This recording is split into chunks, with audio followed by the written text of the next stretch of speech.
High Diprajit, তুমি এখন হয়তো আমি যেগুলো কথাগুলো বলবো সেগুলো শুনে কিছু বুঝতে পারবে না। তুমি এখন বড্ড ছোট, কিন্তু আশা করছি কয়েক বছরের মধ্যেই বুঝতে পারবে। তোমার বাবা মা সারা ভারতবর্ষ এবং আশা করব আগামী দিনে সারা পৃথিবী ঘুরবেন এবং ঘুরে ঘুরে তারা অনেক অভিজ্ঞতা সঞ্চয় করবেন এবং তুমি যখন আর একটু বড় হবে তখন তোমাকে সেই অভিজ্ঞতাগুলোর কথা বলবেন। তেমনই একটা অভিজ্ঞতা আজকে আমাদের দেখা হওয়াটা, এবং সেটা কমপ্লিটলি সোশ্যাল মিডিয়ার মাধ্যমে। দীপ্রজিৎ, তোমার এখন 3 মাস বয়স। আশা করছি যখন তোমার বছর 5 বয়স হবে তখন তুমি আমি যে কথাগুলো বলছি সেগুলোর মর্মোদ্ধার তুমি করতে পারবে। খুব ভালো থেকো দীপ্রজিৎ, বড় হয়েও সুন্দর করে যাকে বাংলায় ভালো বাংলায় বলে বিকশিত হও।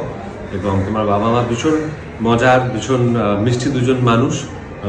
তাদের খেয়াল রেখো, তাদের সম্মান করো, তাদেরকে অনেকটা ভালোবেসো, তাদের কথা শুনো। তারা আই এম শিওর তোমায় খুব যত্ন করে বড় করবেন। আর যখন তুমি এই ভিডিওটা দেখবে তখন আমার আরেকটু বেশি বয়স হয়ে যাবে, সো তখন নিশ্চয়ই তোমার সঙ্গে পার্সোনালি দেখাও হবে। ভালো থেকো।